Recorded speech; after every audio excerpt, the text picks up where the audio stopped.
Hi, thanks for tuning in to Noir Histoire. I'm Natasha, and today I'll be sharing my experience at the Apex Museum. Located on Auburn Avenue, the Apex Museum focuses on local Black history and details the story of Atlanta's historically Black Sweet Auburn Avenue neighborhood. Atlanta is located in the South, and the museum certainly doesn't shy away from the city's controversial past. But what sets the museum apart from others is that it completely focuses on the history and experiences of Black people. I first heard about the Apex Museum through a search for Black history sites and museums in Atlanta. I finally visited on a weekday during the spring. The streets in the area are quite narrow, and there's a fair bit of traffic, but not a lot of people walking about in the area. I parked in the street and realized just from looking around that quite a few nearby buildings were historical landmarks. Located across the street is a large building that I believe was boarded up, but that had been owned by Alonzo Herndon's Atlanta Life Insurance Company. A few doors down was a building that housed a Black publishing company or local newspaper. And then even further down the street and across the street was a theater at which several notable Black entertainers had performed when passing through Atlanta. I approached the museum and attempted to enter through the front door, but found that it was locked. I then followed a sign that pointed to a side entrance that was next to a parking lot.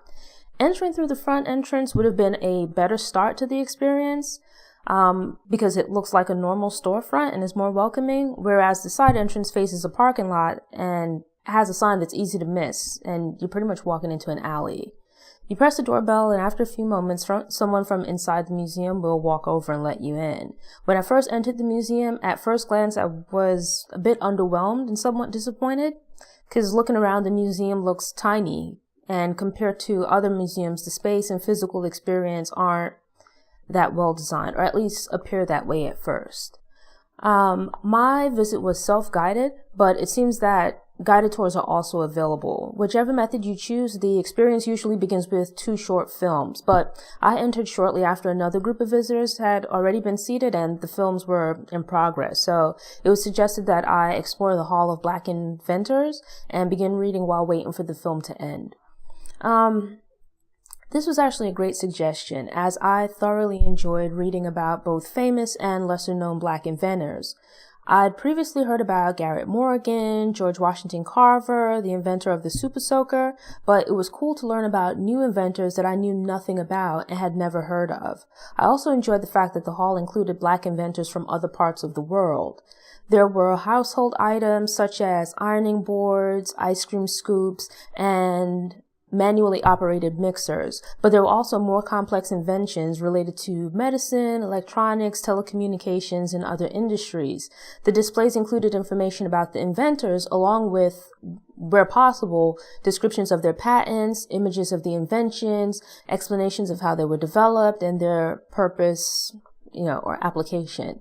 I like learning about how things are made and the inner workings of not necessarily electronics, but general everyday items. So as a result, I enjoyed this part of the museum.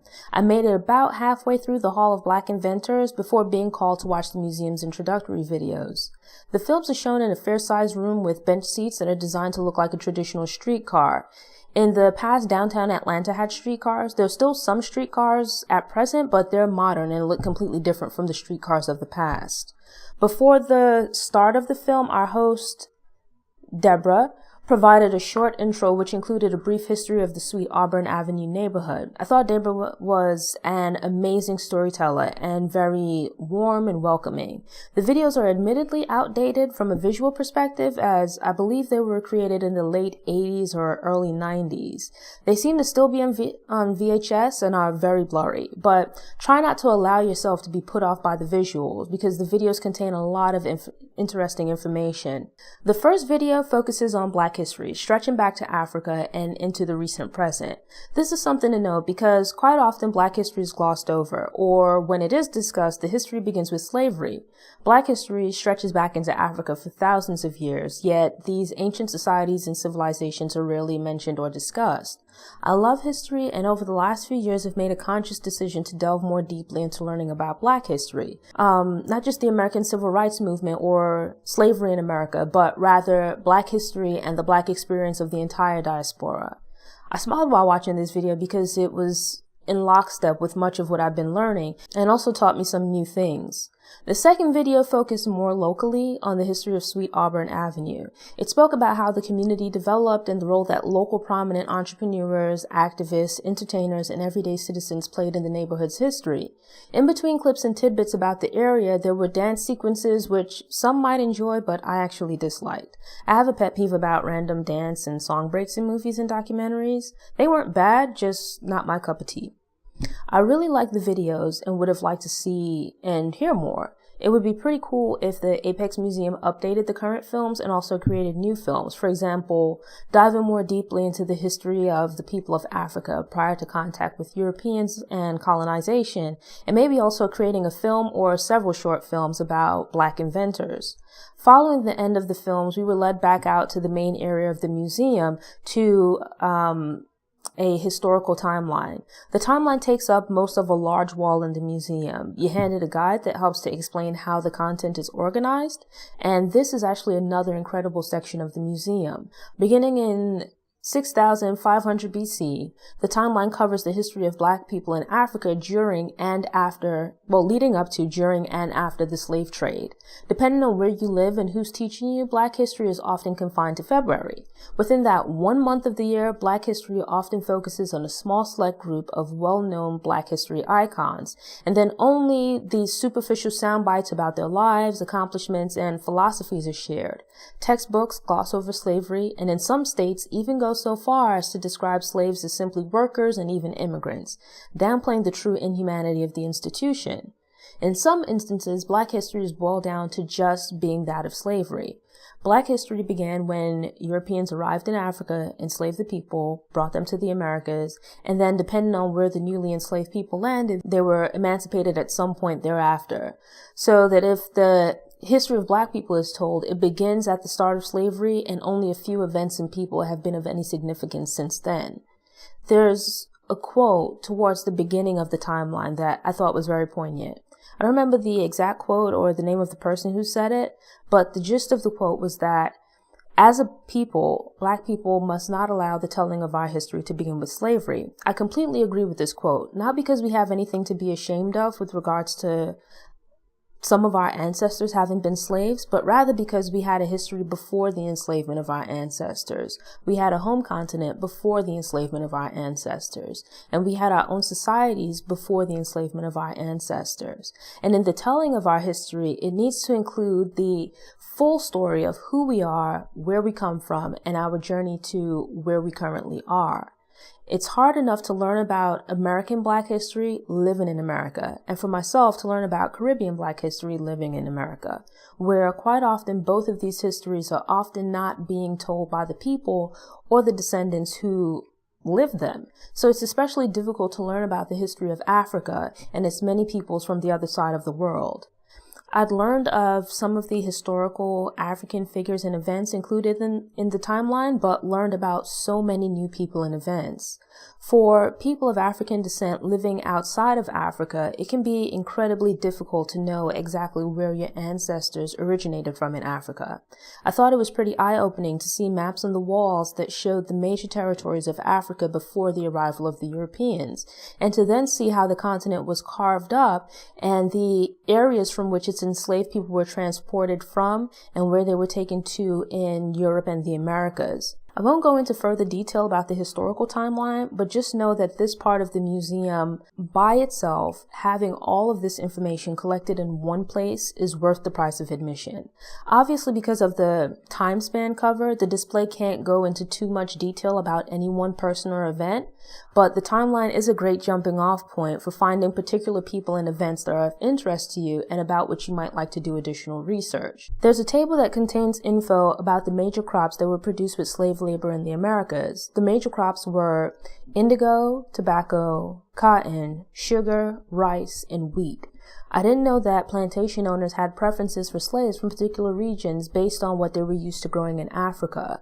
They wanted slaves from regions that were well-versed in growing the crops that they were growing in the Americas. It was interesting to see that there was some kind of logic or pattern to where enslaved people were transported to in the Americas, and it could be tied back to a general sense of the area from which they might have been captured and transported from in Africa. Another thing that I enjoy learning about with regards to history is the development of a particular place, when people came to inhabit it and how it developed over time. A part of the museum experience is dedicated to the local history of the Black population in the historically Black Atlanta neighborhood. As you might know, Atlanta is located in Georgia, which was a slave state that participated in the Civil War and went on to adopt segregation. No matter how much I read about Black history and the experiences of Black people, I'm still always shocked at the inhumanity and pettiness. Reading about how the neighborhood developed and the entrepreneurship that was sparked, at least in part, as a result of segregation was inspiring. And I was filled with disgust when I read about Georgia's Black codes. To be completely honest, I didn't have high expectations when I first walked into the museum and assumed I would only be there for a short amount of time, but I found myself completely wrapped up in the content and enjoying everything from the videos to the timelines to the modern history makers displays.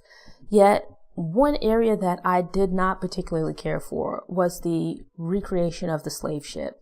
I thought the concept was interesting and didn't mind the idea of a visual representation of what a ship hold was like, but the execution wasn't very good.